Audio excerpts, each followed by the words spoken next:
Hello friends, मैं मिथिलेश कुमार आपका स्वागत करता हूं। और आगे हम लोग कंटिन्यू करेंगे अपने सब्जेक्ट्स में पावर प्लांट में जो अपना चल रहा है यूनिट 1। उसमें हम लोगों ने बहुत सारी चीज़ों को देख लिया था और जो अगला टॉपिक है वो टॉपिक है आपके सामने कि सबसे पहले हम लोग साइट को कैसे सेलेक्ट करेंगे। कोई भी थर्मल पावर प्लांट को इस्टेब्लिश करने से पहले हम लोग क्या करते हैं, किसी भी साइट को सेलेक्ट करते हैं। ठीक है, तो यहाँ पे कुछ पॉइंट्स है। Following factor for selection of site. ये देखते हैं कि ये सारे फैक्टर्स हैं जो कहीं भी हम लोग पावर प्लांट लगाते हैं तो उसके लिए कंपलसरी होता है। पहला है एबिलिटी ऑफ रॉ मटेरियल। ठीक है। Second one is nature of land and it's cost. जो तीसरा है एबिलिटी ऑफ वाटर। और चौथा है लोड सेंटर। पांचवा है आपका ट्रांसपोर्ट फैसिलिटी। 6 पॉइंट है वो है एबिलिटी ऑफ लेबर। 7वां पॉइंट है एस डिस्पोजल फैसिलिटी। 8 पॉइंट है फ्यूचर एक्सपेंशन। और 9 पॉइंट है पॉल्यूशन। और 10 पॉइंट है अवे फ्रॉम एयर फील्ड्स। ये सारे पैरामीटर हैं जब कोई हम पावर प्लांट को लगाते हैं तो उसके लिए कंपलसरी होता है। तो इन सारे नॉर्म्स को हम लोग फॉलो करेंगे, इसके बाद ही हम लोग किसी पावर प्लांट को लगाएंगे। अगर ऐसा करते हैं तो बहुत अच्छी तरीके से हम लोग पावर प्लांट को इस्टेब्लिश कर सकते हैं, उसका कंस्ट्रक्शन कर सकते हैं और इन फ्यूचर कभी भी हमको कोई भी परेशानी नहीं आएगी। ठीक है, तो यहाँ पे हम लोग देखते हैं सबसे पहले कि दिया हुआ है पहला point ability of raw material. ठीक है, तो इस पॉइंट को हम लोग देखते हैं एबिलिटी ऑफ रॉ मटेरियल। ठीक है, तो रॉ मटेरियल का मतलब ये हो गया, ठीक है, कि जैसे मान लो कि हम लोग थर्मल पावर प्लांट की बात करते हैं।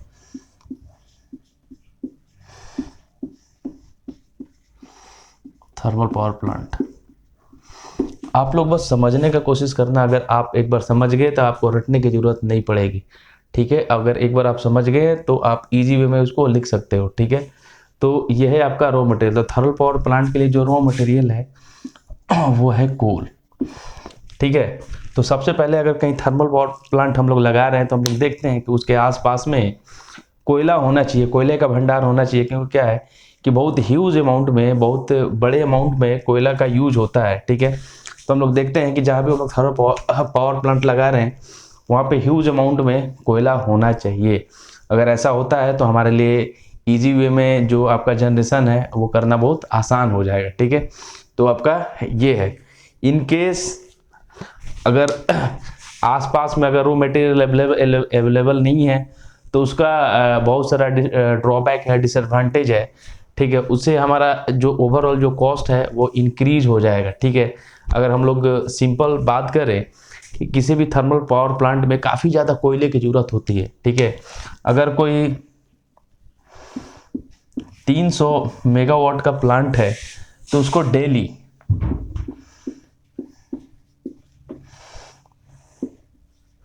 तो उसको डेली 3000 टन कोयले की जरूरत पड़ेगी। सोचो कितना ज़्यादा कोयले की रिक्वायरमेंट होगा। अगर कोई 300 मेगावाट का प्लांट है तो डेली उसको 3000 टन कोयले की जरूरत पड़ेगी। ठीक है, तो इसलिए हम लोग सबसे पहले देखते हैं कि कोई भी थर्मल पावर प्लांट को एस्टेब्लिश कर रहे हैं तो उसके आसपास में कोल माइंस होना चाहिए जहाँ पे हम लोग ईजी वे में मेरा कोयला अवेलेबल हो सके। क्योंकि क्या होता है कि डेली हमको काफ़ी ज़्यादा कोयले की ज़रूरत होती है।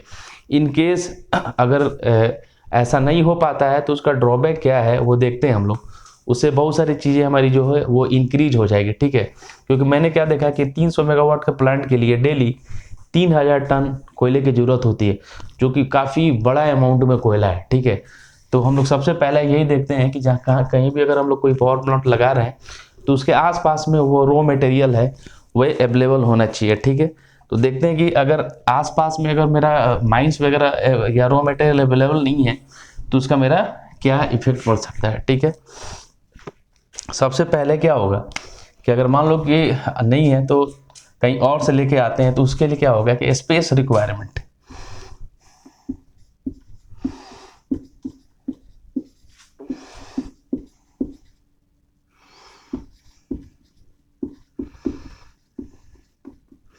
जो आपका स्पेस है उसका रिक्वायरमेंट बढ़ जाएगा। ठीक है, दूसरा है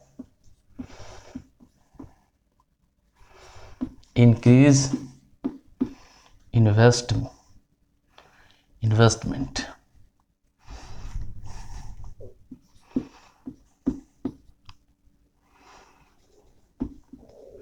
ठीक है, मेरा इन्वेस्टमेंट बढ़ जाता है। ठीक है, अगर हम लोग कोयला कहीं और से लेके आते हैं तो इंक्रीज स्पेस रिक्वायरमेंट, इंक्रीज आपका इन्वेस्टमेंट है। ठीक है, इसके बाद क्या होगा, additional labour, special extra additional labour requirement की जरूरत पड़ेगी। ठीक है, इसके अलावा चौथा पॉइंट है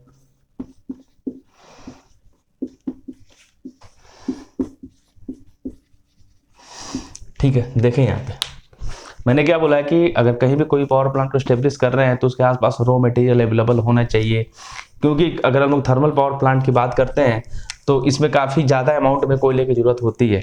अगर हम लोग ऐसा नहीं करते हैं तो हमारे पास ये कुछ इसके ड्रॉबैक है। सबसे पहला चीज़ क्या होगा कि कम से कम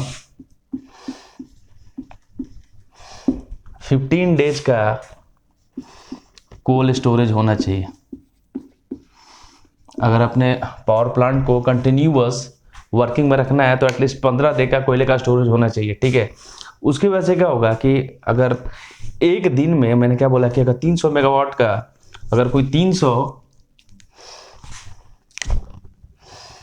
मेगावाट का प्लांट है तो रोज कितना कोयला लेगा, 3000 टन। सोचो कितना ज़्यादा कोयला ले रहा है।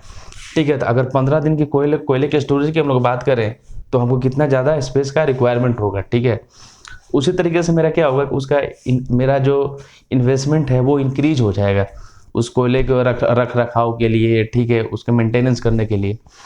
ठीक है, तीसरा जो पॉइंट है, इस कोयले के लिए हमको एडिशनल लेबर की रिक्वायरमेंट होगी, जो कोयले को उतारेगा, उसको स्टोरेज तक ले जाएगा, उसको ले आएगा। ठीक है, तो कहीं ना कहीं मेरे को एक्स्ट्रा लेबर की ज़रूरत होगी। चौथा जो पॉइंट है, जो हम लोग कोयला रखेंगे, ठीक है, इन 15 दिनों में हो सकता है उसमें कुछ ना कुछ उसका पार्ट लॉस हो जाएगा। ठीक है, तो हम लोग कोशिश करते हैं कि इन सब पॉइंट से बचने के लिए, इन चारों पॉइंट से बचने के लिए हम लोग कोशिश करते हैं कि हम लोग कहीं पावर प्लांट को लगा रहे हैं तो जो रॉ मटेरियल है वो आसपास में अवेलेबल होना चाहिए। अगर नहीं होता है तो उसका ये है कि आपका जो स्पेस रिक्वायरमेंट है वो इंक्रीज हो जाएगा, क्योंकि इतना ज़्यादा कोयला कहाँ रखोगे। ठीक है, दूसरा क्या है, इसकी वजह से जो ओवरऑल इन्वेस्टमेंट है वो इंक्रीज हो जाएगा। ठीक है, और तीसरा है एडिशनल लेबर की रिक्वायरमेंट होगी, और चौथा है लॉसेस इन स्टोरेज। ठीक है, आगे हम लोग आगे वाला पॉइंट देखते हैं हम लोग।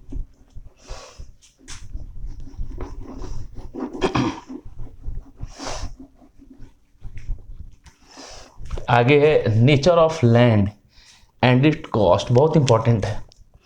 सबसे पहले हम लोग लैंड का सिलेक्शन करते हैं। ठीक है, लैंड का सिलेक्शन करते हैं और इसको देखते हैं, इसका नेचर ऐसा होना चाहिए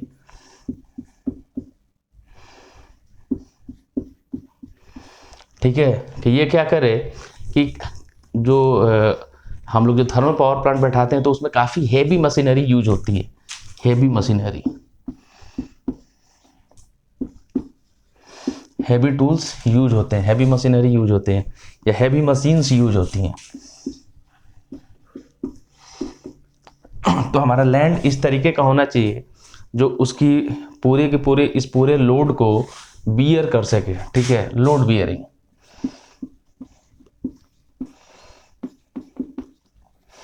लोड बियरिंग कैपेसिटी। ठीक है, हमारा जो ज़मीन है या जो लैंड है ऐसा होना चाहिए कि जो हम लोग थर्मल पावर प्लांट को स्टेब्लिश करते हैं उसमें काफ़ी हैवी मशीनरी का यूज करते हैं। ठीक है, तो उन सबको क्या होना चाहिए कि ये पूरे हैवी मशीनरी को उस पूरे लोड को बियर कर सके। ठीक है, दूसरा जो पॉइंट है, ठीक है, इस कॉस्ट। तो हम लोग ऐसे साइट का, ऐसे ज़मीन का सिलेक्शन करते हैं क्योंकि किसी भी थर्मल पावर प्लांट को लगाने के लिए काफ़ी बड़े लैंड की रिक्वायरमेंट होती है, काफ़ी बड़े लैंड की रिक्वायरमेंट होती है। तो हम लोग देखते हैं कि जितना ज़्यादा जो लैंड का कॉस्ट होगा वो कम होगा। ठीक है, मतलब चीप होना चाहिए लैंड कॉस्ट। जो ज़मीन है वो सस्ती होनी चाहिए, उससे ओवरऑल जो मेरा जो कॉस्ट है थर्मल पावर प्लांट को स्टेब्लिश करने में वो कहीं ना कहीं रिड्यूस होता है, तो कहीं ना कहीं हमारे लिए फ़ायदेमंद है। तो हमेशा ध्यान रखेंगे कि जो भी हम लोग लैंड सेलेक्ट करेंगे उसका नेचर इस तरीके का होना चाहिए कि वो काफ़ी हैवी लोड को बियर कर सके, वो सस्ता होना चाहिए, ठीक है। और दूसरा तीसरी पॉइंट अगर हम लोग इसमें देखते हैं तो वो बिल्कुल प्लेन होना चाहिए, प्लेन सरफेस होना चाहिए, ठीक है। ऐसा नहीं होना चाहिए कि ऊबड़ खाबड़ हो, ठीक है, या उसमें गड्ढे हो, ठीक है। तो जो मेरा सरफेस है, ठीक है, बिल्कुल प्लेन होना चाहिए। जो सरफेस है मेरा बिल्कुल प्लेन होना चाहिए, ठीक है।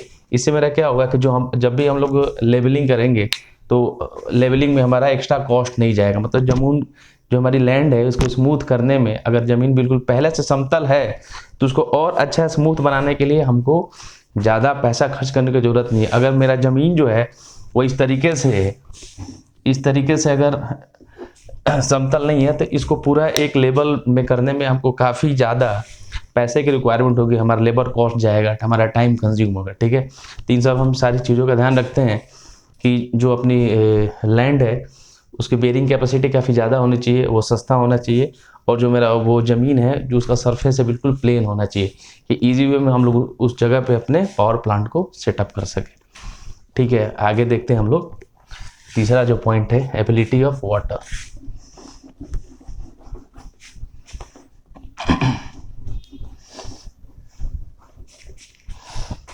एबिलिटी ऑफ वाटर, ठीक है। किसी भी थर्मल पावर प्लांट की अगर हम लोग बात कर लें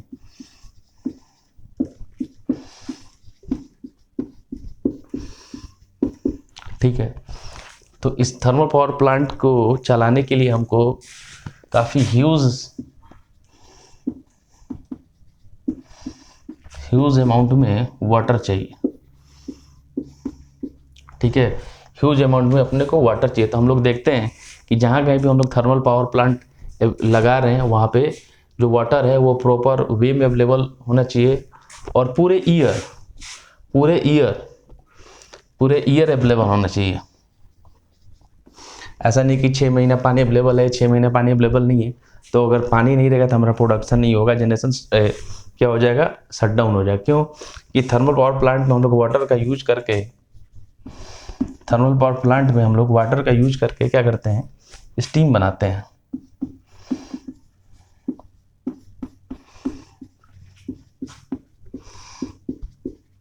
हाई प्रेशर स्टीम बनाते हैं। अगर मेरा वाटर ही नहीं रहेगा तो मेरा स्टीम बनेगा नहीं, ठीक है। और लास्ट में हाई स्टीम को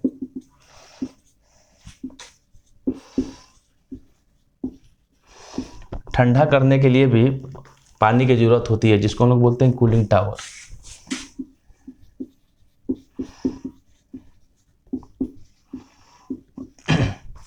ठीक है। तो यहाँ भी अपने को वाटर की आवश्यकता होगी। तो हमेशा कोई भी पावर प्लांट लगाएंगे तो हम लोग देखेंगे उसके आसपास में पूरा वाटर अवेलेबल होना चाहिए और पूरे ईयर अवेलेबल होना चाहिए, जिससे जो आपका प्रोडक्शन है, जनरेशन है, पूरे साल कंटिन्यू रह सके, ठीक है। आगे हम लोग देखते हैं अगला पॉइंट,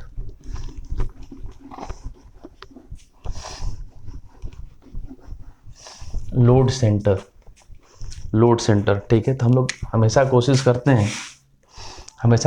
हैं कि जहाँ हम लोग पावर प्लांट एस्टेब्लिश कर रहे हैं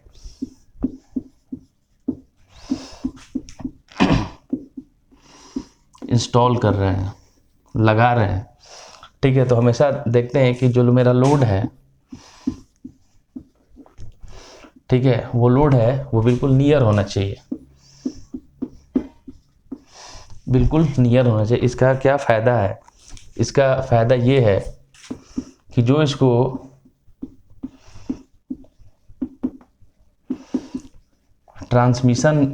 इसका जो ट्रांसमिशन कॉस्ट है वो क्या हो जाएगा, वो रिड्यूस हो जाएगा, ठीक है। सपोज डैट कि जहाँ भी हम लोग अपना इलेक्ट्रिसिटी जनरेट कर रहे हैं और आसपास में सबसे ज़्यादा लोड है, तो उसको जो हम लोग ट्रांसमिट करने में जो कॉस्ट है वो कम लगेगा। अगर हम लोग काफ़ी अगर मेरा लोड सेंटर दूर है तो क्या होता है उससे कि जो मेरा ट्रांसमिशन कॉस्ट है वो क्या होगा, इंक्रीज हो जाएगा, और ओवरऑल जो क्या हो जाएगा, जो पावर लॉस है, ठीक है, वो इंक्रीज हो जाएगा। जितना लॉन्ग डिस्टेंस होगा उतना ज़्यादा पावर का लॉस हो जाएगा, ठीक है। तो हमेशा हम लोग कोशिश करते हैं कि जो मेरा लोड सेंटर है वो पावर प्लांट के नियर होना चाहिए, ठीक है। उससे हमारा क्या होगा कि जो ट्रांसमिशन कॉस्ट है वो रिड्यूस हो जाएगा, ठीक है। इसके बाद जो मेरा पावर लॉस है वो भी रिड्यूस हो जाएगा। तो इन सब चीज़ों का हम लोग स्पेशली ध्यान रखेंगे।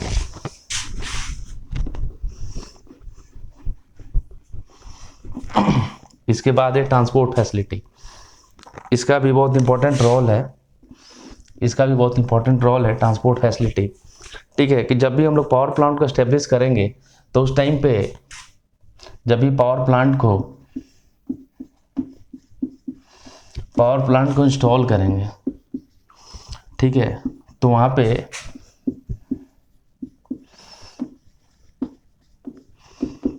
हेवी मशीन्स जो पावर प्लांट में यूज होते हैं, ठीक है। ट्रांसपोर्ट फैसिलिटी है अपने पास तो इजी वे में हम लोग क्या कर सकते हैं, उसको इजी वे में अपना ट्रांसपोर्ट करके मंगा सकते हैं और इन सारी मशीनों को इंस्टॉल कर सकते हैं। दूसरा रीज़न ये भी है कि अगर ये मशीनें ख़राब हो जाती हैं तो इजी वे में इनका रिपेयरिंग के लिए हम लोग एक जगह से दूसरी जगह भेज सकते हैं। तीसरा पॉइंट क्या है, ठीक है, जो आपका फ्यूल है जस्ट लाइक कोल, ठीक है। अगर ट्रांसपोर्ट फैसिलिटी अवेलेबल है तो इजी वे में हम लोग कोयले की सप्लाई कर सकते हैं, ठीक है। तो ट्रांसपोर्ट फैसिलिटी जो है वो बहुत ही ज़रूरी है किसी भी पावर प्लांट के लिए, कि जिससे हम इजी वे में किसी मतलब उसको इंस्टॉल कर सकते हैं, एक कनेक्टिविटी रहेगी, ठीक है, लोग आ जा सकते हैं, ठीक है। जो हमारा कोयला है वो अपना इजी वे में अवेलेबल हो सकता है। आगे हम लोग देखते हैं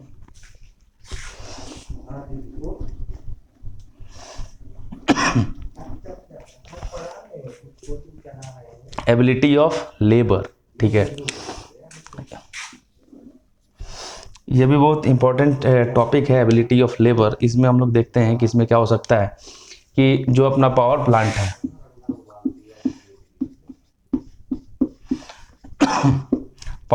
है इसमें काफ़ी ज़्यादा लोगों की रिक्वायरमेंट होती है, लेबर की रिक्वायरमेंट होती है।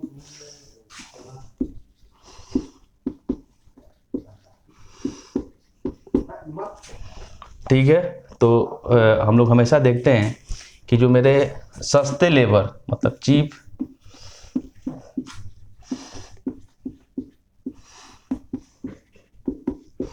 सस्ते लेबर अवेलेबल हो, इस तरह का ध्यान रखने के काफ़ी ज़्यादा लेबर की रिक्वायरमेंट होती है। अगर मेरे मजदूर बहुत ज़्यादा महंगे हो जाएंगे तो ओवरऑल जो मेरा कॉस्ट है वो इंक्रीज हो जाएगा। तो हमेशा ध्यान रखना चाहिए कि लेबर प्रचुर मात्रा में अवेलेबल होना चाहिए और वो भी सस्ते लेबर अवेलेबल होना चाहिए, ठीक है। आगे पॉइंट देखते हैं हम लोग। जो 7वां पॉइंट है ये भी बहुत इंपॉर्टेंट है, ये है एश डिस्पोजल फैसिलिटी, ठीक है। किसी भी अगर हम लोग थर्मल पावर प्लांट की बात करते हैं तो जब कोयला जब बर्न होता है, ठीक है, तो उसे काफ़ी मात्रा में एसेस निकलते हैं, ठीक है। तो हम जिसको हम लोग राख बोलते हैं, ठीक है, वेस्टेज बोलते हैं, ठीक है। तो अपने पास ये फैसिलिटी होनी चाहिए कि इनको सही तरीके से हम लोग डिस्पोज कर सके। अगर इनको हम लोग सही तरीके से डिस्पोज नहीं करेंगे तो इनकी वजह से क्या होगा, आसपास का जो सिस्टम होगा वो उसमें पॉल्यूशन फैल जाएगा, पूरा धुआं हो जाएगा, ब्लैक हो जाएगा, ठीक है। तो हमारे पास ये फैसिलिटी होनी चाहिए कि जो भी एसेज हैं, जो राख है, जो वेस्टेज निकल रहा है, उसको प्रॉपर वे में हम लोग डिस्पोज करें कि जो आसपास का एरिया है वो उसमें किसी भी तरीके का पॉल्यूशन ना हो, पॉल्यूटेड ना हो और सही तरीके से सारी चीज़ें नियंत्रित हो, ठीक है। आगे 8वां पॉइंट देखते हैं हम लोग, future expansion. It is the most important point. Future expansion में हम लोग देखते हैं कि जैसे आज हम लोगों ने पावर प्लांट लगा दिया, ठीक, आने वाले 10 साल 15 साल में अगर मेरा सडनली लोड इंक्रीज हो जाता है,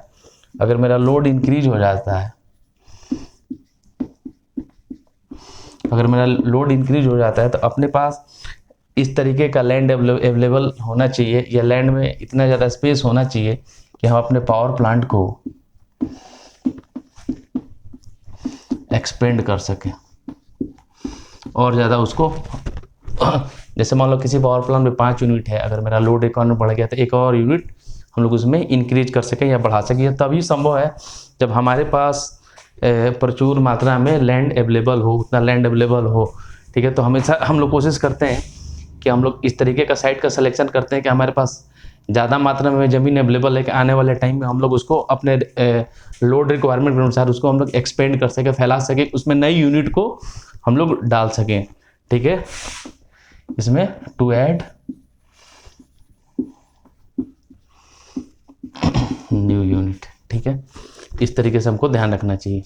और चौथा पॉइंट है पॉल्यूशन, जो आपका सॉरी ये 9th एंड 10th पॉइंट है, बिल्कुल सेम कॉमन सा है कि ये आप लोग ध्यान रखना कि किसी भी थर्मल पावर प्लांट को हम लोग लगाते हैं तो हम लोग देखते हैं कि सिटी से दूर होना चाहिए,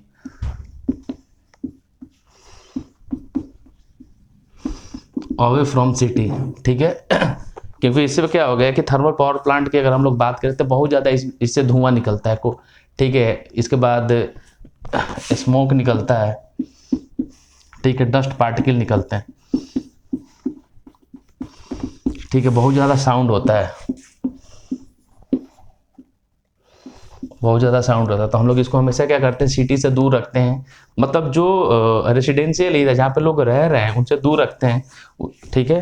क्योंकि क्या उसकी वजह से क्या होता है, पोल्यूशन बहुत ज़्यादा होता है, डस्ट पार्टिकल बहुत ज़्यादा उड़ते हैं, ठीक है, और उसकी वजह से साउंड बहुत ज़्यादा होता है।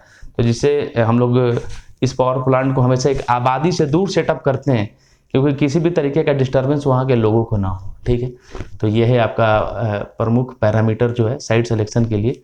इसको एक बार आप लोग ध्यान से देखें, फिर हम लोग कल आपका डिस्कस करेंगे थर्मल पावर प्लांट के बारे में। Thank you.